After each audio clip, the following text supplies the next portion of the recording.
യഥാർത്ഥത്തിൽ ബിന്ദുവിൻ്റെ മരണം കൊലപാതകമാണ്. സ്വന്തം സർക്കാരിൻ്റെയും തങ്ങളുടെയും പരാജയം മറച്ചു വെക്കുന്നതിന് വേണ്ടിയിട്ട് നടത്തിയ ശ്രമത്തിൻ്റെ ഭാഗമായിട്ട് ആണ് ബിന്ദു മരണപ്പെട്ടിട്ടുള്ളത്. ഈ പുതിയ ബ്ലോക്കിന് ഉദ്ഘാടനം കാത്തു നിൽക്കുമ്പോഴൊക്കെ വീണ ജോർജിൻ്റെ ഡേറ്റിന് വേണ്ടി മാറ്റിവെച്ചു. ഒരു ജീവൻ നഷ്ടപ്പെട്ടു. 2 മന്ത്രിമാരുടെ ഭാഗത്തു നിന്നുള്ള അതീവ ഗുരുതരമായ ക്രിമിനൽ കുറ്റമാണ് ഈ 2 മന്ത്രിമാരുടെ ഭാഗത്തുണ്ടായിരിക്കുന്നത്. ഒരു ജീവൻ രക്ഷിക്കാൻ കഴിയാത്തതിൻ്റെ ഉത്തരവാദിത്വം ഈ സംസ്ഥാനത്തെ 2 മന്ത്രിമാർക്ക് മാത്രമാണ്. ഈ വിഷയത്തെ കാണുക എന്ന് പറഞ്ഞാൽ, ഒന്ന്, കഴിഞ്ഞ കുറേ നാളുകളായി കേരളത്തിലെ ആരോഗ്യ മേഖലയെക്കുറിച്ചുള്ള നിരന്തരമായ ആശങ്ക UDFൻ്റെ നേതൃത്വം മുന്നോട്ട് വെക്കുന്നുണ്ട്. അപ്പോഴൊക്കെയും ഈ വകുപ്പ് മന്ത്രിയും ഇവരുടെ CPM സൈബർ സെല്ലുകളും ആരോഗ്യ കേരളത്തിൻ്റെ വലിയ മാതൃകയെക്കുറിച്ചാണ് സംസാരിച്ചത്. കഴിഞ്ഞ ദിവസങ്ങളിൽ ഞങ്ങൾ KPCC എല്ലാ മെഡിക്കൽ കോളേജുകളിലേക്ക് മാർച്ച് നടത്തി. തിരുവനന്തപുരത്ത് ഡോക്ടർ ഹാരിസിനെ ഉൾപ്പെടുത്തി. കോട്ടയം മെഡിക്കൽ കോളേജിൻ്റെ ഈ നിർമ്മാണവുമായി ബന്ധപ്പെട്ട് എത്ര കാലമായി ഈ പുതിയ ബ്ലോക്കിന് ഉദ്ഘാടനം കാത്തു നിൽക്കുമ്പോഴൊക്കെ വീണ ജോർജിൻ്റെ ഡേറ്റിന് വേണ്ടി മാറ്റിവെച്ചു. ഒരു ജീവൻ നഷ്ടപ്പെട്ടു. 2, ഇന്നലെ കൃത്യമായി അവിടെയുള്ള മുഴുവൻ ആളുകളും സൂചിപ്പിച്ചിട്ടും 2.5 മണിക്കൂറാണ് വൈകിയത്. അതിക്രൂരമാണ്. കേരളത്തിൻ്റെ അധികാരവർഗത്തിന്, പ്രത്യേകിച്ചും 2 മന്ത്രിമാരുടെ ഭാഗത്തു നിന്നുള്ള അതീവ ഗുരുതരമായ ക്രിമിനൽ കുറ്റമാണ് ഈ 2 മന്ത്രിമാരുടെ ഭാഗത്തുണ്ടായിരിക്കുന്നത്. ഒരു ജീവൻ രക്ഷിക്കാൻ കഴിയാത്തതിൻ്റെ ഉത്തരവാദിത്വം ഈ സംസ്ഥാനത്തെ 2 മന്ത്രിമാർക്ക് മാത്രമാണ്. മെഡിക്കൽ വിദ്യാഭ്യാസ രംഗത്തെ ഒരു ഉദ്യോഗസ്ഥനെയും ബലി കൊടുക്കുന്നതിനോട്, പ്രത്യേകിച്ച് മെഡിക്കൽ സൂപ്രണ്ടുകൾക്കും ഞങ്ങൾക്ക് യാതൊരുവിധ യോജിപ്പുമില്ല.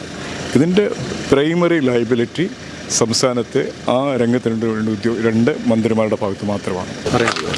DCC പ്രസിഡന്റ് അതിദാരുണമായ ഒരു സംഭവമാണ് ഉണ്ടായിട്ടുള്ളത്. ഇത് സർക്കാരിൻ്റെ അനാസ്ഥയും കെടുകാര്യസ്ഥതയും മെഡിക്കൽ കോളേജിനോടും അവിടെ അഭയം തേടുന്ന പാവങ്ങളായ രോഗികളോടുമുള്ള അവഗണനയാണ്. ഈ കെട്ടിടം വളരെ അപകടകരമായ അവസ്ഥയിലാണെന്ന് 2013 തന്നെ റിപ്പോർട്ട് ചെയ്യപ്പെട്ടിട്ടുള്ളതാണ്. അതുകൂടാതെ തന്നെ ഞങ്ങളെപ്പോലുള്ള ആളുകളൊക്കെ ഇത് ആവശ്യപ്പെട്ടാണ്. ഞാനൊക്കെ നേരത്തെ ആവശ്യപ്പെട്ടിട്ടുള്ളതാണ്. പക്ഷേ യാതൊരു ഈ മുന്നറിയിപ്പുകളെല്ലാം പൂർണ്ണമായിട്ടും അവഗണിച്ചുകൊണ്ട് ആണ് അവിടെ ഈ ആളുകളെ കിടത്തി ചികിത്സിച്ചുകൊണ്ടിരുന്നത്. പുതിയ കെട്ടിടത്തിൻ്റെ നിർമ്മാണം പൂർത്തീകരിച്ചു. പക്ഷേ അതിന് തെരഞ്ഞെടുപ്പിനോടനുബന്ധിച്ച് വലിയ ഉത്സവ അന്തരീക്ഷം ഉണ്ടാക്കി അതിൻ്റെ ഉദ്ഘാടനം നടത്തി തെരഞ്ഞെടുപ്പിലേക്ക് ഇറങ്ങുന്നതിന് വേണ്ടിയിട്ട് അത് നീട്ടിക്കൊണ്ട് പോകുമായിരുന്നു. അങ്ങനെ നീട്ടിക്കൊണ്ട് പോയതുകൊണ്ടാണ് ഈ പഴകിയ ഏത് സമയത്ത് ഇടിഞ്ഞു വീഴും. ഈ കെട്ടിടം തന്നെ പല പ്രാവശ്യം പറഞ്ഞ് ഇത് നമ്മളെ കൊണ്ട് രക്ഷയില്ലെന്ന്. കാരണം 6 മാസം മുമ്പ് കെട്ടിടത്തിൻ്റെ മുകളിൽ നിന്ന് സിമെൻ്റെല്ലാം കൂടെ അടർന്ന് വീണ് 3 ആളുകൾക്ക് പരിക്ക് പറ്റി. ഈ സംഭവം ഉണ്ടായത് ഇന്നലെയാണ്. മിനിഞ്ഞാന്ന് ഡോക്ടർ അവിടെ ന്യൂറോ സർജറിയുടെ തിയേറ്റർ അവിടെയാണ്, ഈ കെട്ടിടത്തിലാണ്. ആ ഡോക്ടറിൻ്റെ ദേഹത്തേക്ക് ഈ മേളിൽ നിന്ന് ഈ പ്ലാസ്റ്റർ എല്ലാം കൂടെ അടർന്ന് വീണിട്ട് ഡോക്ടർ ഓടി രക്ഷപ്പെട്ടുകൊണ്ടാണ്. അല്ലെങ്കിൽ അദ്ദേഹത്തിൻ്റെ തലയിലോട്ട് തന്നെ ഇത് വീണേനെ. അപ്പം കെട്ടിടം തന്നെ പല തവണ മുന്നറിയിപ്പ് കൊടുത്തു. എന്നിട്ടും വീണ ജോർജിൻ്റെയോ വാസവൻ്റെയോ സർക്കാരിൻ്റെയോ ഇവർ തമ്മിലുള്ള ഇഷ്യൂ ഇതിനകത്തുണ്ട്. ഇവർ തമ്മിലുള്ള പ്രശ്നങ്ങൾ ഇതിനകത്തുണ്ട്. ഇത് മറ്റേ പുതിയ കെട്ടിടം ഉദ്ഘാടനം ചെയ്യാത്തതിനകത്ത്. അപ്പം ഇത്തരം സംഭവങ്ങളൊക്കെ മുന്നറിയിപ്പായിട്ടുണ്ടായിട്ട് പോലും അവിടുന്ന് രോഗികളെ മാറ്റി ഒഴിപ്പിക്കാനും ഒന്നിനും തയ്യാറായില്ല. ഇന്നലെ ഈ സംഭവം ഉണ്ടായിക്കഴിഞ്ഞപ്പം 2 മന്ത്രിമാരുടെ, വാസവനായിരുന്നാലും വീണ ജോർജ് ആയിരുന്നാലും, വാസവൻ പറയുന്നത് നമ്മൾ കേട്ടല്ലോ, ഒരാൾ പോലും അപകടത്തിൽപ്പെട്ടിട്ടില്ല. ഒരാൾക്കൊരു ചെറിയ പരിക്ക് മാത്രമേ ഉണ്ടായിട്ടുള്ളൂ. എത്ര നിസ്സാരവൽക്കരിച്ചാണ് പറഞ്ഞത്. ഞങ്ങളെപ്പോഴും പറയുന്നുണ്ട്, ഞങ്ങൾ മിനിറ്റുകൾക്ക് അവിടെ എത്തിയവരാണ്. ഞങ്ങൾ അന്നേരം പറയുന്നുണ്ട് അത് രക്ഷാപ്രവർത്തനം ഊർജിതമാക്കണം, അതിനകത്ത് ആരെങ്കിലും ഉണ്ടോ എന്ന് നോക്കണം. സംശയമുണ്ട്. കാരണം ഇത്രയും രോഗികളും കൂട്ടിരിപ്പുകാരും എല്ലാം അവിടെ ഉണ്ടായിരുന്നു. അപ്പോൾ ഒന്നുമില്ല, ഒരു പ്രശ്നവും എന്നും പറഞ്ഞ് 2 മന്ത്രിമാർ പറഞ്ഞപ്പം രക്ഷാപ്രവർത്തനം നിർത്തിവെച്ചു. 2.5 മണിക്കൂറിന് ശേഷമാണ് ഈ ബിന്ദുവിൻ്റെ മുകളിൽ വീണ് കിടക്കുന്ന മണ്ണിൻ്റെ മുകളിൽ നിന്നുകൊണ്ടാണ് ഈ മന്ത്രിമാർ 2 പേരും ഇത് പറഞ്ഞത്. 2.5 മണിക്കൂറിന് ശേഷമാണ് രക്ഷാപ്രവർത്തനം നടന്നത്. അവിടെ ചോരപ്പാടുകൾ ഉള്ളത് ചൂണ്ടിക്കാണിച്ചു. എന്നിട്ട് പോലും രക്ഷാപ്രവർത്തനത്തിന് തയ്യാറായില്ല. അപ്പോൾ 2.5 മണിക്കൂർ കൊണ്ട് മണ്ണിനടി കിടക്കില്ലേ. പാവം എന്തുമാത്രം വേദന എടുത്തും ശ്വാസം മുട്ടി മരിക്കുകയല്ലേ.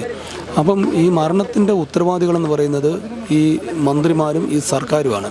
യഥാർത്ഥത്തിൽ ബിന്ദുവിൻ്റെ മരണം കൊലപാതകമാണ്. 2 മന്ത്രിമാർ ചേർന്ന് നടത്തിയ അവരുടെ മറ്റേ ഈ കാര്യങ്ങളെല്ലാം മൂടി വെക്കുന്നതിന് വേണ്ടിയിട്ട് നടത്തിയ ശ്രമത്തിൻ്റെ ഭാഗമായിട്ട് സ്വന്തം സർക്കാരിൻ്റെയും തങ്ങളുടെയും പരാജയം മറച്ചു വെക്കുന്നതിന് വേണ്ടിയിട്ട് നടത്തിയ ശ്രമത്തിൻ്റെ ഭാഗമായിട്ട് ആണ് ബിന്ദു മരണപ്പെട്ടിട്ടുള്ളത്. അതുകൊണ്ട് തന്നെ ബിന്ദുവിൻ്റെ മരണത്തിന് ഉത്തരവാദികൾ ഈ സർക്കാരാണ്, ഈ മന്ത്രിമാരാണ്. ബിന്ദുവിൻ്റെ കുടുംബത്തിന് അടിയന്തരമായ സഹായം ചെയ്യണം. ഞങ്ങൾ ആവശ്യപ്പെട്ടിട്ടുണ്ട്, അടിയന്തരമായ സഹായം ചെയ്യണം. ബിന്ദുവിൻ്റെ മകളുടെ ചികിത്സാ ചെലവ് പൂർണ്ണമായിട്ടും സർക്കാർ ഏറ്റെടുക്കണം. ബിന്ദുവിൻ്റെ കുടുംബത്തിൽ ഒരാൾക്കെങ്കിലും ജോലി കൊടുക്കണം. കാരണം ബിന്ദുവിൻ്റെ ഒരൊറ്റ ആശ്രയത്തിലാണ് ആ കുടുംബം കഴിഞ്ഞുകൊണ്ടിരുന്നത്. അപ്പം ആ കുടുംബത്തിൻ്റെ വരുമാന മാർഗമായിരുന്നു ബിന്ദു ജോലി ചെയ്തുകൊണ്ട് വന്നാണ് കുടുംബം കഴിഞ്ഞുകൊണ്ടിരുന്നത്. അപ്പം ബിന്ദുവിൻ്റെ മരണത്തോടെ ആ കുടുംബം പട്ടിണിയിലേക്ക് പോകണം. അപ്പോൾ ആ കുടുംബത്തിൽ ഒരാൾക്ക് ജോലി കൊടുക്കണം. ഇതൊക്കെയാണ് ഞങ്ങൾ പറഞ്ഞിട്ടുണ്ട്. ഓക്കെ.